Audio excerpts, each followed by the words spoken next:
మీ business ఏదైనా మీ ఊర్లో promotion చేయాలంటే అది సుమన్ టీవీతోనే సాధ్యం. ఇప్పుడే సంప్రదించండి.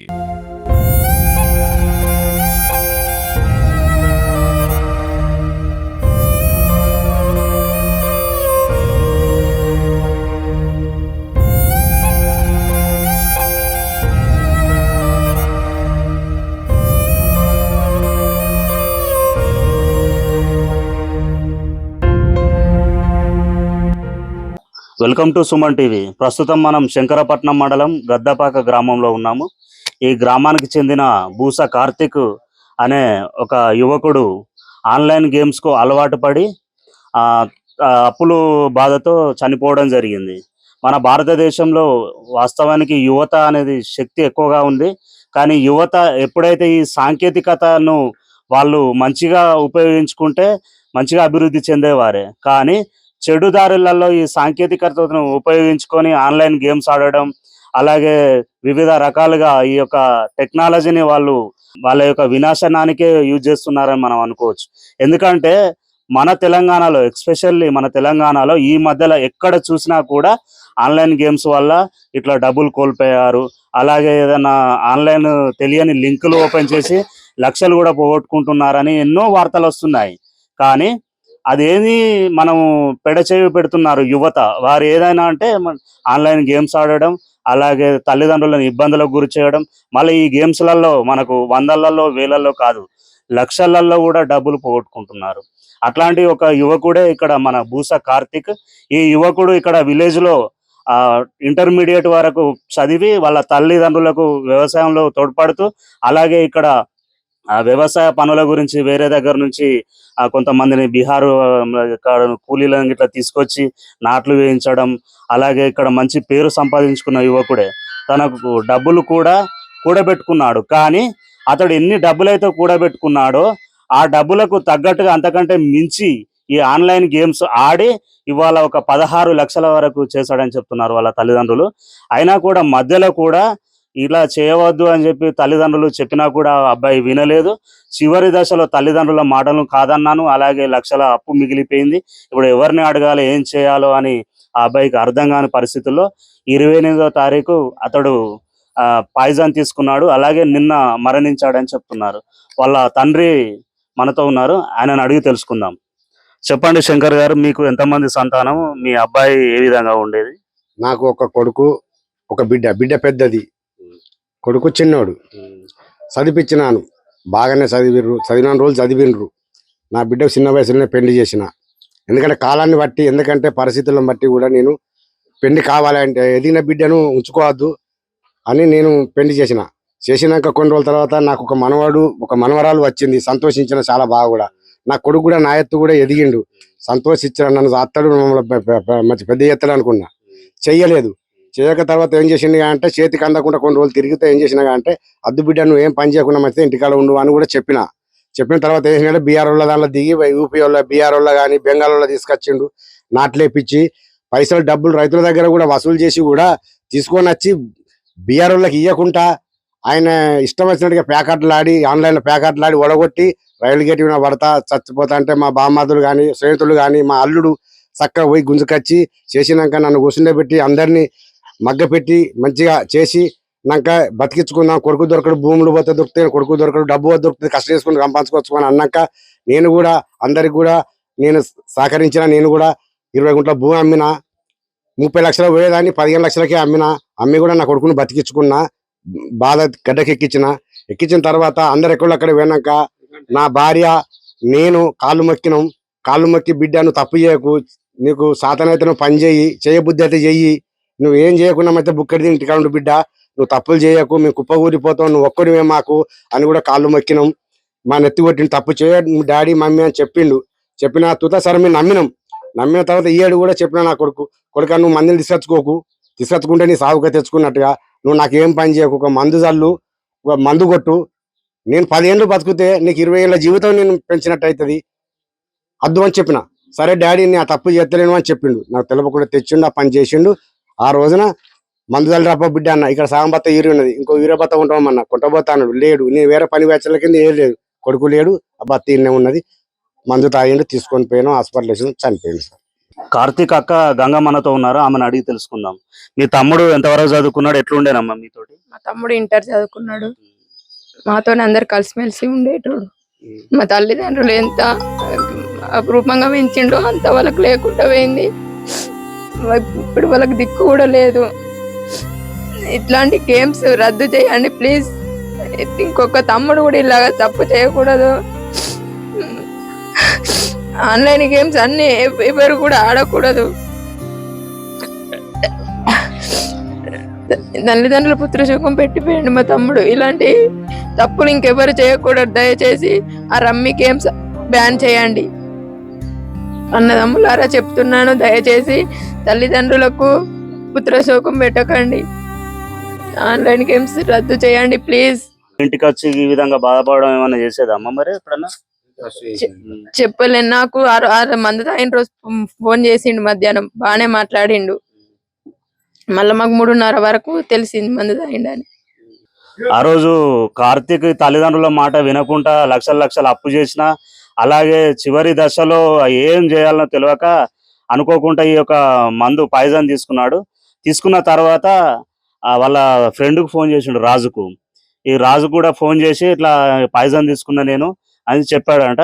అసలు ఏం జరిగిందో, ఆ రోజు ఏం మాట్లాడిండో వాళ్ళ ఫ్రెండ్ని అడిగి తెలుసుకుందాం. మందు ఆయన ఫోన్ చేసి చెప్పిండు. చెప్పిన వెంటనే వాళ్ళ తల్లిదండ్రులకు కాల్ చేసి చెప్పి హాస్పిటల్ తీసుకుపోయాడు. నీకేమన్నా ఇట్లా ఆన్లైన్ గేమ్స్ ఆడుతున్నా, లేకపోతే ఇట్లా అప్పులైనా అని చెప్పి మీ ఫ్రెండ్షిప్ లో ఏమైనా చెప్పుకునేదా? చెప్పలే.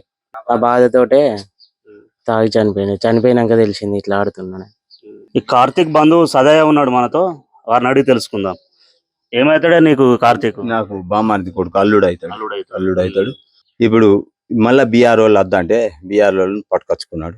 పట్టుకొచ్చుకొని మా ఇక్కడ ఈ విలేజ్ లా వీళ్ళని ఉంచితే వీళ్ళు తెలుసుకుంటారు అని చెప్పి భూపాలపల్లి విలేజ్కి పోయి అక్కడ చేసుకున్నాడు. చేసుకొని ఆయన ఇప్పుడు ఎంత ఆడిండో తెలియదు, ఎంత చేసిండో తెలియదు. ఫస్ట్ 5 లక్షల బాకీ అయితే 20 గుంటల భూమి అమ్మి కట్టుకున్నాం. కట్టుకొని మనిషిని బతికించుకున్నాం. ఇప్పుడు ఈ ఆన్లైన్ ద్వారా ఇది మన తెలంగాణలో లేదు. ఇది మన తెలంగాణలో లేని వ్యవస్థను దీన్ని ఒకసారి కనిపెట్టి మన ప్రభుత్వం కనిపెట్టి, మన తెలంగాణ వ్యవస్థ కాదు ఇది. కాకుండా ఆన్లైన్ ఏం తెలియని పోరగన్లకు ఆన్లైన్ పెట్టి ఇట్లా జనాలను పాడు చేసుడు ఇది ఒకే కాదు. ఈ మన ప్రభుత్వం కొంచెం పట్టించుకోవాలి. పట్టించుకొని ఏ జిల్లా, ఎక్కడి కేంద్రం కానీ ఎక్కడి జిల్లా కానీ కొంచెం పట్టించుకొని ఈ రద్దు చేసుకుంటా. కాకపోతే పొలగన్లను కని పెంచుకొని ఇప్పుడు 25 ఏళ్ళ అల్లుడు, నా అల్లుడు అని చెప్పి మాకు పేరు దక్కపాయని మా బాధ. శ్రీనివాస్ ఉన్నాడు మనతో, వారిని అడిగి తెలుసుకుందాం. చనిపోయిన కార్తీక్ నేను మినమాను సార్. ఈ యువత అనేది ఆన్లైన్ పబ్జి గేమ్ లాంటి గేమ్లు ఆడి చాలా మంది యువకులు ప్రాణాలు కోల్పోతున్నారు. నేను యువతకి ఇచ్చే సందేశం ఒకటే, ఈ ఆన్లైన్ పబ్జి గేమ్లు ఆడకూడదు. ఆడి తల్లిదండ్రులకు అప్పులు ఎక్కువ చేసి తల్లిదండ్రులకు పుత్రశోకాన్ని మిగిల్చకూడదు. ప్రభుత్వాన్ని వేడుకునేది ఒకటే విన్నపం, ఈ ఆన్లైన్ గేమ్లను పూర్తిగా బ్యాన్ చేయాలి. అలాగే ఈ గడ్డి మందు అనేది ఏ చిన్న వ్యక్తి ఎవరు కూడా తాగకూడదు. ఈ గడ్డి మందు 100కు 90% కెమికల్స్ లా మందులో విరుగుడు ఉంది, కానీ ఈ మందుకు విరుగుడు అనేది లేదు మొత్తానికి. దీన్ని తాగితే 5 ml తాగిన కూడా ప్రాణాలు కోల్పోవడమే. 1 రోజు 2 రోజులు 3 రోజుల తర్వాత నెల రోజుల్లో కూడా దీన్ని పైసలు ఎప్పుడు చూపెడుతుంది. దయచేసి యువతకు నేను ఇచ్చే విన్నపం ఒకటే, దయచేసి మంచి మంచి పనులు వాడుకోండి. ఈ సెల్ ఫోన్లు, ఈ లేటెస్ట్ టెక్నాలజీని దీన్ని మంచి కోసం వినియోగించండి. మంచి ఉన్నాయి ఇలా ఫోన్లో, కానీ ఈ చెడు వ్యసనాలు వినియోగించకండి, ప్రాణాలు కొని తెచ్చుకోకండి. ఇదో నా విన్నపం సార్.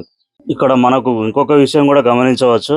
ఎక్కువ మరణాలు మన భారతదేశంలో అయితే రోడ్డు ప్రమాదాలు, తర్వాత ఈ యొక్క పురుగు మందు తాగడం అనేది జరుగుతుంది.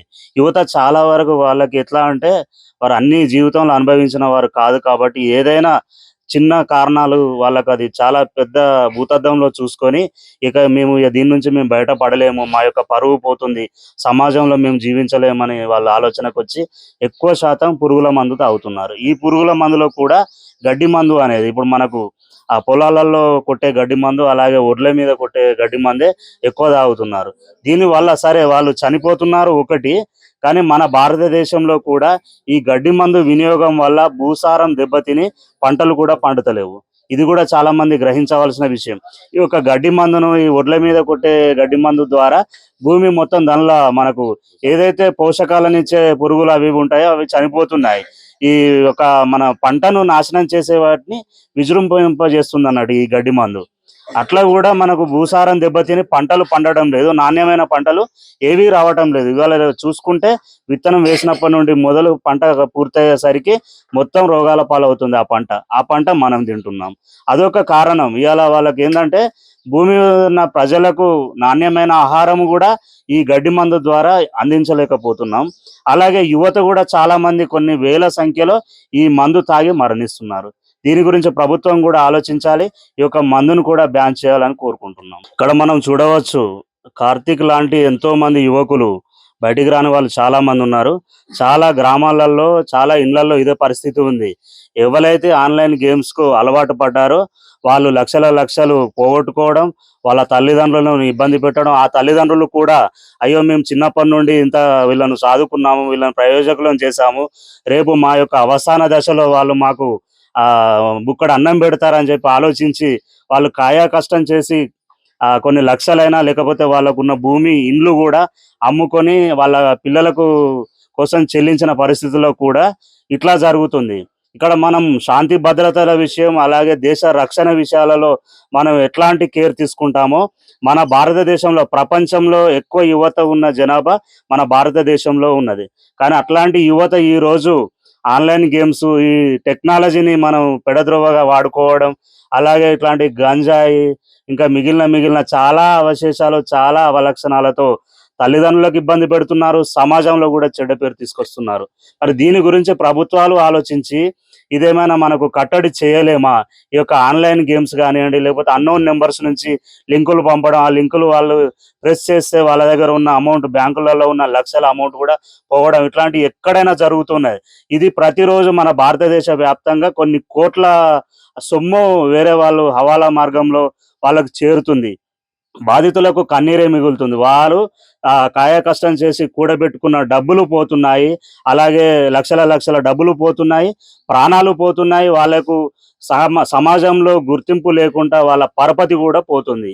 అయినా కూడా ఇప్పుడు ఇక్కడ చూడొచ్చు, మనం కార్తీక్ లక్షల అప్పు చేశాడు. వాళ్ళ తల్లిదండ్రులు 20 గుంటల భూమి అమ్మి తీర్చినా కూడా ఇవాళ ఆ తల్లిదండ్రులకు గర్భశోకం మిగిల్చి ఒక్కగానొక్క కొడుకు, ఆ తండ్రి మాటల్లో మనం ఆవేదన చూడొచ్చు. నా కొడుకు కంటే ఏది ముఖ్యం కాదు, నేను ఏదైనా చేసి నా కొడుకును బతికించుకుంటానని చెప్పాడు. అలాగే కొడుకు భయం ఉండాలని చెప్పి తల్లిదండ్రులు ఒట్టు కూడా వేయించుకున్నారు. ఆ కొడుకు ఒట్టు వేసినా కూడా అతడు ఏదైతే ఈ యొక్క ఆన్లైన్ గేమ్స్ ఉచ్చులో పడిపోయాడో అతడు మళ్ళీ బయటికి రాకుండా పోయాడు. కానీ ఇవాళ ఆయన ప్రాణాలు కూడా ఆయన తీసుకునే పరిస్థితి వచ్చింది. కాబట్టి యువత మీరు ఆలోచించండి. చదువు, విజ్ఞానం ఇది ఒక్కటే మనకు టెక్నాలజీ పరంగా వాడుకోండి.